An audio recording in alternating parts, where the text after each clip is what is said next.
Ethan had worked at Stratoscorp for nearly 8 years. Every morning, he arrived before dawn, mopping marble floors, emptying bins, fixing flickering lights. He never complained. He had a quiet dignity about him, though no one really noticed. Except one person, Lila, the CEO's 8-year-old daughter. She'd often wait in the lobby for her mom, Claire Hawthorne, after school. While executives brushed past Ethan without a glance, Lila would wave. Sometimes she'd sit near him, chattering about her drawings or her favorite superhero. "You know, Mr. Ethan," she said once, "heroes don't always wear capes. Some just clean up everyone's mess." He'd smiled softly.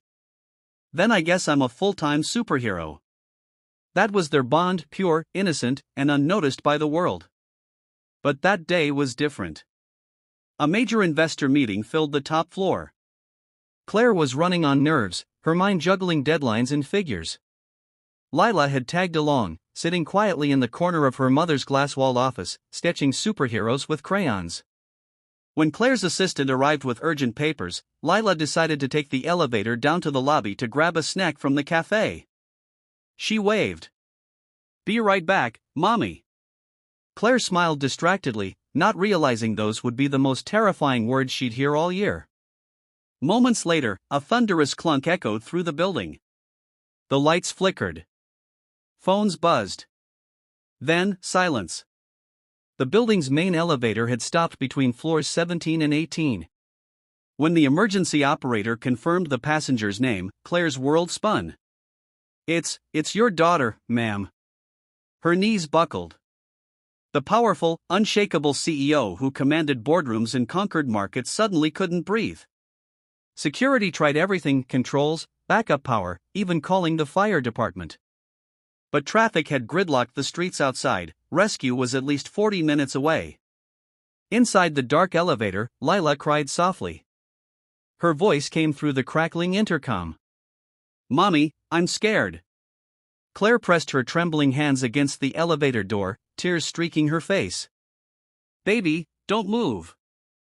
I'm right here, okay? Just stay still." Then, through the chaos, Ethan appeared, his uniform dusty, eyes steady. "I know that shaft system," he said quietly. "I've cleaned every bolt of it." The head of security snapped, "It's too dangerous." But Ethan didn't flinch. "That's a kid in there. I'm not waiting 40 minutes. Before anyone could stop him, he grabbed his old toolbox and vanished toward the maintenance access door. The elevator shaft loomed like a dark metal canyon. One wrong step could mean death. But Ethan's hands didn't shake.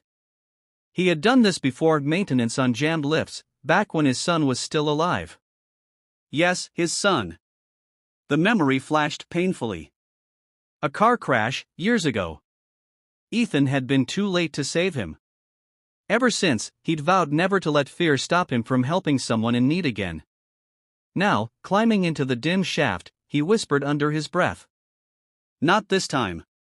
The metal rungs were slick with oil. Each movement sent shivers of vibration echoing down the shaft. Sweat beaded his brow as he reached floor 17, then 18.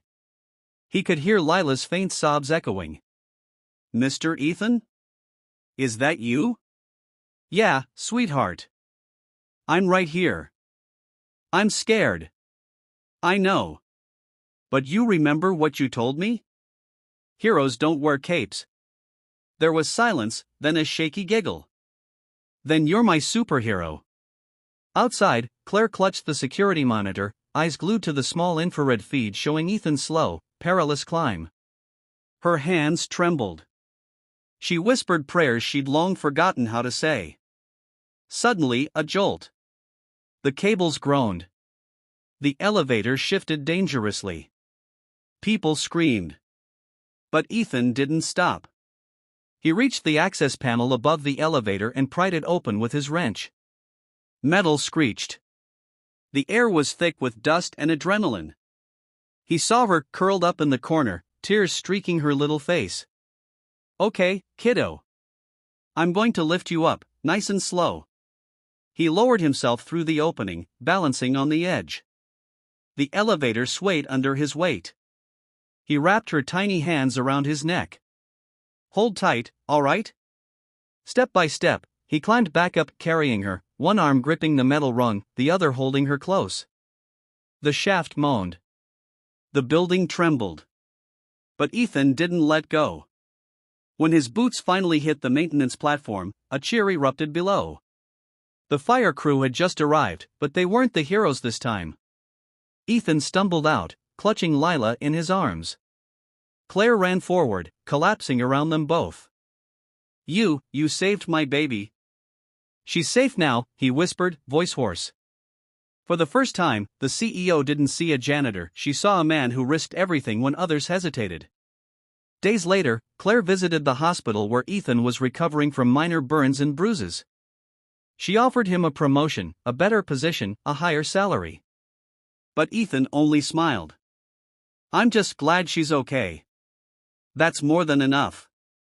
Claire placed a trembling hand over his. "You didn't just save my daughter. You saved me, too, from forgetting what truly matters." As the camera fades, Lila walks into the hospital room, holding a crayon drawing, a man in a janitor's uniform, climbing a dark shaft with a glowing heart on his chest. Across the bottom, in messy child handwriting, were the words, "My hero, Mr. Ethan."